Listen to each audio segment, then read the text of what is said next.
विभागामध्ये विज्ञान शिक्षक म्हणून कार्यरत आहे। आजच्या माझ्या या YouTube चॅनलमधील पुढील व्हिडिओमध्ये मी सर्वांचं स्वागत करतो।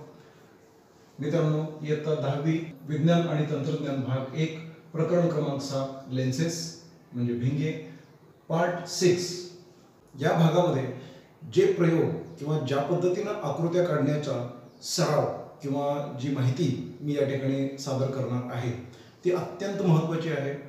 अतिशय काळजीपूर्वक काही नियमबद्ध गोष्टी आपण जर पाळल्या तर आकृती काढणं ही अतिशय सुंदर आणि मजेची गोष्ट आहे हे आपल्याला लक्षात येईल। आणि मग ह्या एकदा गोष्टी समजल्या की मग बाकीच्या गोष्टी आपल्याला अजिबात अवघड वाटणार नाही। म्हणून संपूर्ण व्हिडिओ शेवटपर्यंत पाहावा अशी माझी सर्वांना नम्र विनंती आहे। चला पाहूया आपण या ठिकाणी आपण काय काय करणार आहोत। Now first of all we are going to observe the images obtained by the convex lens.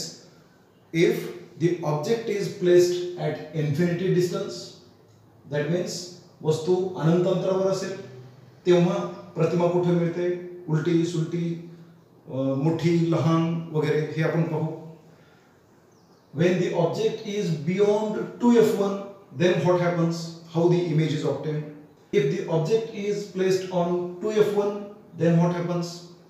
If the object is placed between 2f1 and f1, then what happens? If the object is placed at f1, then what happens?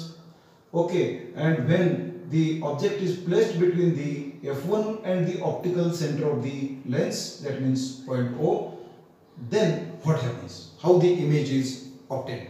That we are going to see in this part. Let us have a look on the drawing methods.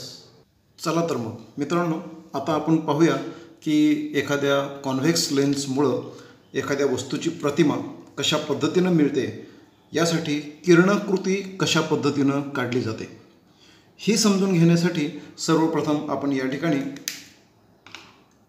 इथं lens किंवा भिंग काढणं गरजेचं आहे।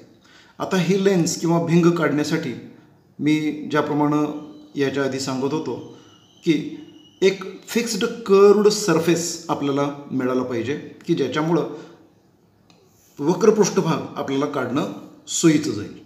तर अशा प्रकारची एक गोष्ट आपल्या कंपास बॉक्समध्येच आहे। तर ही आहे कोनमापक आणि मग हे कोनमापक वापरलं तर आपण हा कर्व्ड सरफेस काढू शकतो। त्याच पद्धतीनं कोनमापक थोडंसं फिरवून घेतला आणि इकडून सुद्धा आपण हा कर्व्ड सरफेस काढू शकतो। अशा पद्धतीनं आपल्याला एकाच गोष्टीचा वापर करून घेऊन पटपट आपल्याला या ठिकाणी कर्व्ड सरफेस मिळवता येतील, म्हणजे लेन्स थोडक्यात तयार करता येईल। या दोन कर्व्ड सरफेसेसचा इंटरसेक्शन किंवा छेदसंच हे आपलं भिंग असेल। तर अशा पद्धतीनं ह्या रचना आपण करू शकतो।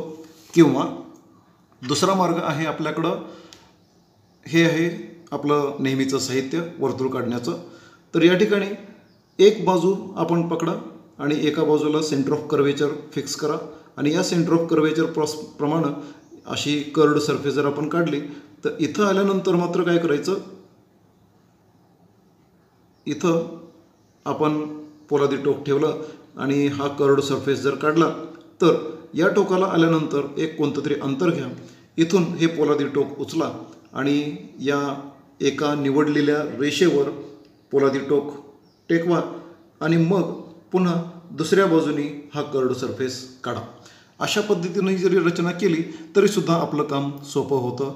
अर्थात 2f1 हा सेंटर ऑफ कर्वेचर 1 वर घेतलेला आहे आणि 2f2 हा सेंटर ऑफ कर्वेचर 2 वर घेतलेला आहे। वस्तुतः ही रचना काही बरोबर नाही, म्हणजे थोडासा त्याच्यामध्ये बदल होत असतो। सेंटर ऑफ कर्वेचर आणि 2f1चा काय संबंध आहे हे यापूर्वीच्या एका व्हिडिओमध्ये आपण सांगितलेलं आहेच।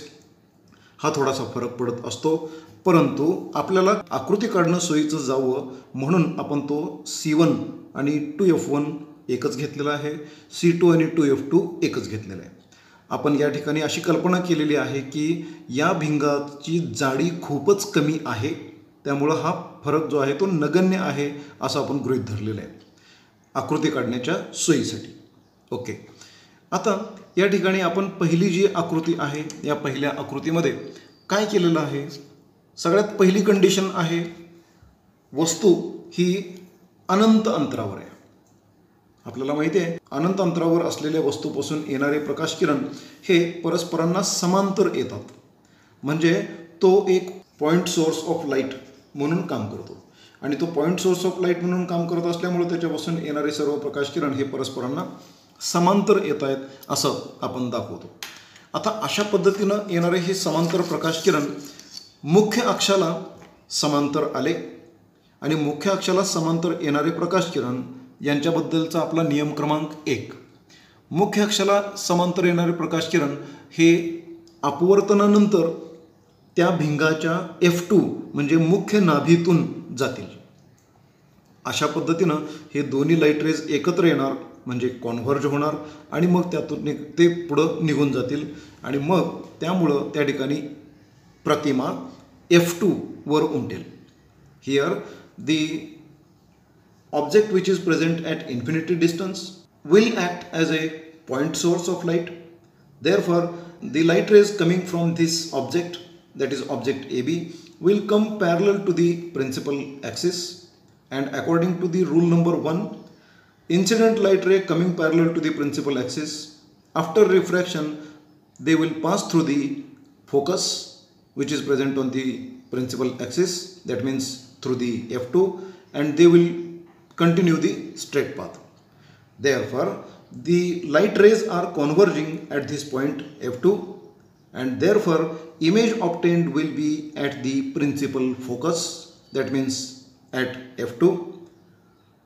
It will be real because light rays are actually coming together to form the image. We can focus it, therefore it can be obtained on the screen also.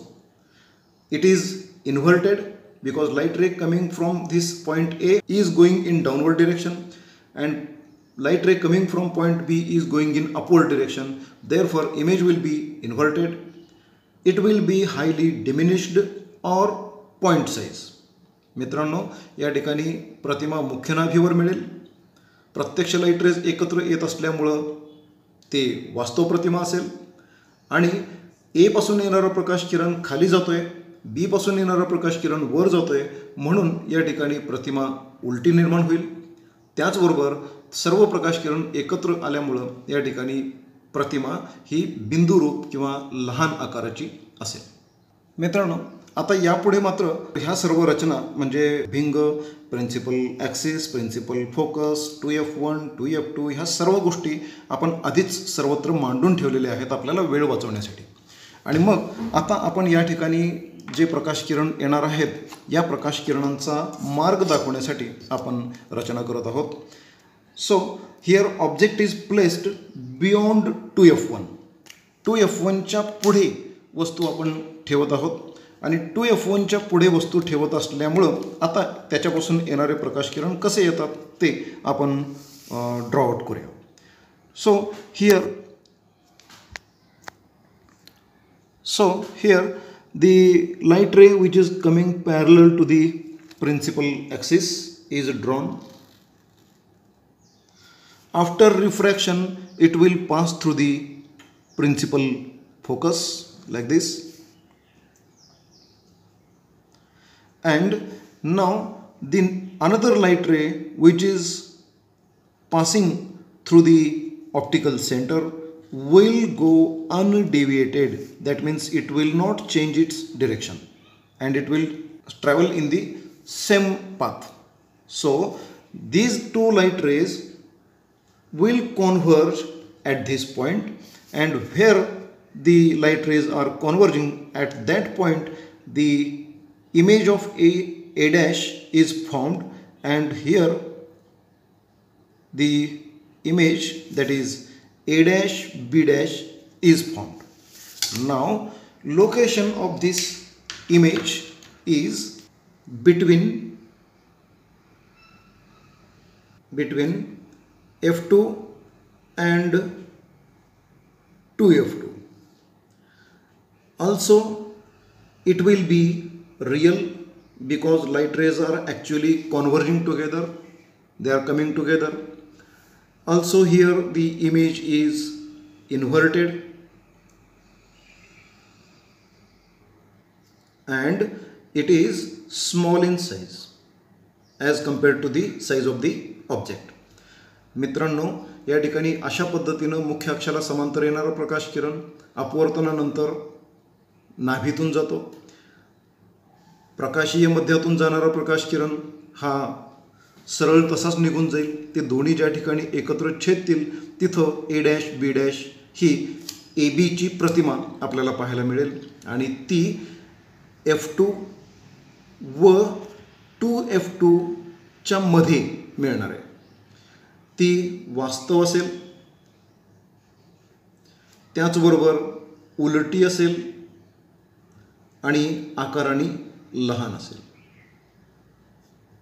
तर आता आपण पुढील एक स्थिती पाहणार आहोत आणि या पुढील स्थितीमध्ये आपल्याला ऑब्जेक्ट इज ॲट 2F1 म्हणजे वस्तू 2F1 वर आहे.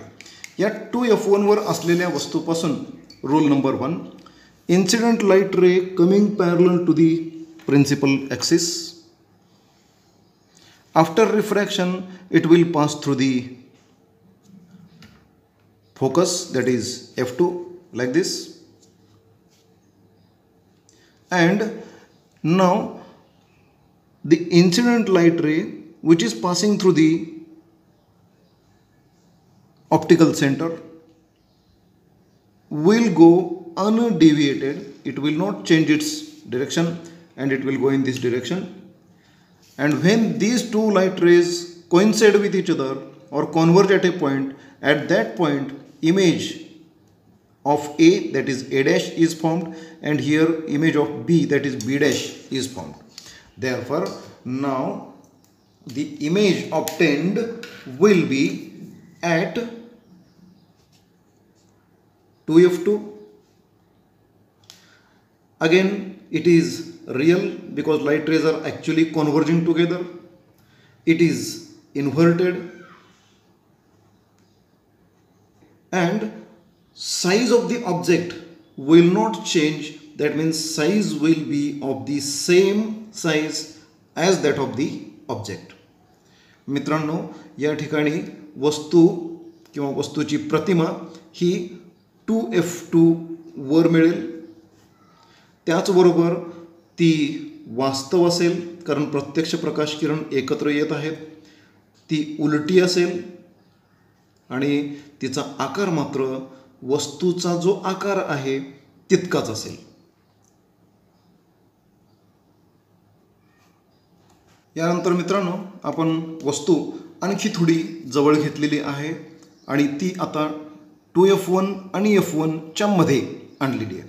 तर अशा वस्तूपासून आता rule number 1, incident light ray coming parallel to the principal axis. After refraction it will pass through the principal focus म्हणजे मुख्य नाभीतून जाईल या दिशेने. Rule number 2, incident light ray passing through the optical centre of the lens. It will go undeviated. It will not change its direction, so that now image of A, that is A dash, will be formed at this point, and where the entire image, that is A dash B dash, is formed. Now here the image will be beyond 2F2. Also the light rays are actually coming together, therefore the image will be real. It is inverted and it is magnified. Size of the image will be larger than that of the object, therefore it is magnified. मित्रांनो, या ठिकाणी वस्तूची प्रतिमा ही 2F2च्या पुढे मिळेल. त्याचबरोबर ती वास्तव प्रतिमा असेल कारण प्रत्यक्ष प्रकाश किरण एकत्र येत आहेत. ती उलटी असेल आणि ती विशालित असेल. Now the next location is, that is the object is at F1. Now when the object is at F1, Then the rule number 1 is incident light ray coming parallel to the principal axis. After refraction, it will pass through the principal focus, that is from this F2. And then rule number 2, that is incident light ray passing through the optical center will go undeviated, and these two lines will go parallel to each other's. Therefore, they will not unite at the near distances, but they can reunite, they can converge at a large distance away from the lens. Therefore, the image obtained will be at a far distance, that means at infinity distance. Also, the image will be real because the light rays will actually come together, or they will converge at a large distance. Image will be real. It will be inverted, and it is highly magnified.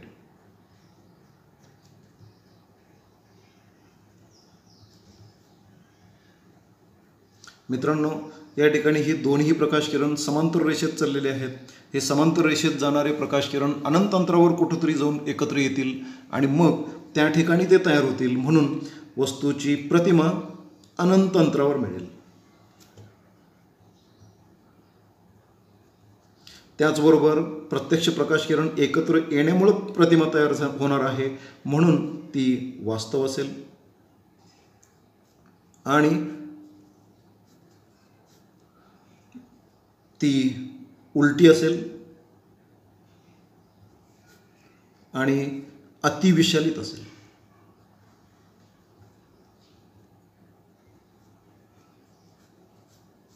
Now the next position of the object is between F1 and O.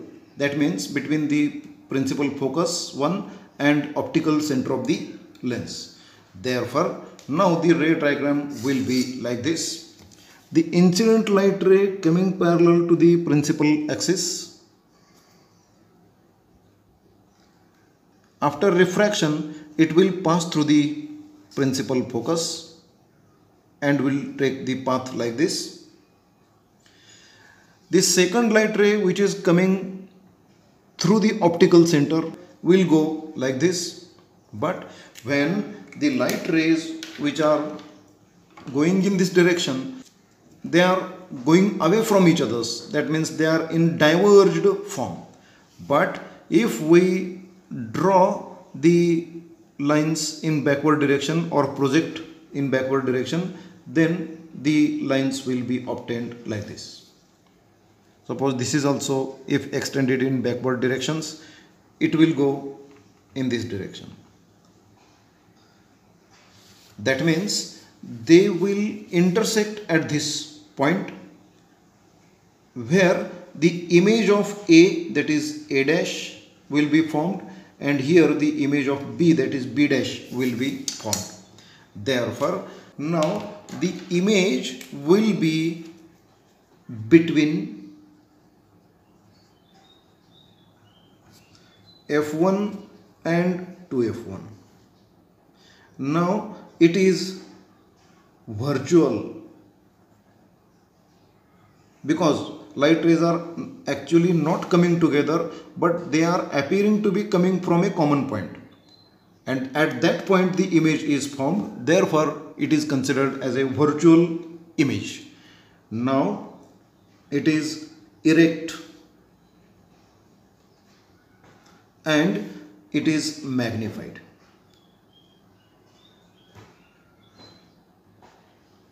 मित्रांनो, या ठिकाणी वस्तू ही नाभी आणि प्रकाशीय मध्य यांच्या दरम्यान आहे किंवा भिंग याच्या दरम्यान आहे, आणि त्यामुळं त्याच्यापासून मिळणारी प्रतिमा मात्र ही F1 आणि 2F1च्या मध्ये असणार आहे. ती आभासी असेल, कारण प्रत्यक्ष प्रकाश किरण एकत्र येत नाहीत, परंतु एका बिंदूतून ते आलेले आहेत असं भासतं, दिसतं, म्हणून त्याला आभासी प्रतिमा म्हणूया. आणि प्रतिमा मात्र सुलटी असेल. वस्तू जशी होती त्याच दिशेनं ती सुलटी असेल आणि प्रतिमा मात्र विशालित असणार आहे. म्हणून अशा प्रकारच्या भिंगाच्या वापराला सिंपल मायक्रोस्कोप असं सुद्धा म्हणतात. तर आता आपण पाहिलं असेल की आपण या आकृत्या कशा काढू शकतो, किती छान पद्धतीनं आपण काढू शकतो, त्यांचा अर्थ आपण लक्षात घेतलेला आहे. तर अशा पद्धतीनं आपण जर आकृत्या काढण्याचा सराव केला तर आपल्या आकृत्या अचूक आणि सुंदर पद्धतीनं काढता येतील. तर मग इथपर्यंत आपण हे व्हिडिओ एन्जॉय केले असतीलच. माझा हा व्हिडिओ, माझे हे प्रयत्न जर आवडत असतील तर व्हिडिओ जरूर लाईक करा, शेअर करा, चॅनल सबस्क्राईब करा आणि पुढेही आपण अशाच पद्धतीनं संपर्कामध्ये राहूया. यानंतरच्या माझ्या पुढील व्हिडिओमध्ये आपण पाहू की कॉन्केव्ह लेन्स म्हणजे अंतर्वक्र भिंग, त्याचे नियम कसे आहेत, त्याच्यामधून प्रतिमा कशा मिळवता येतात याबद्दल. धन्यवाद.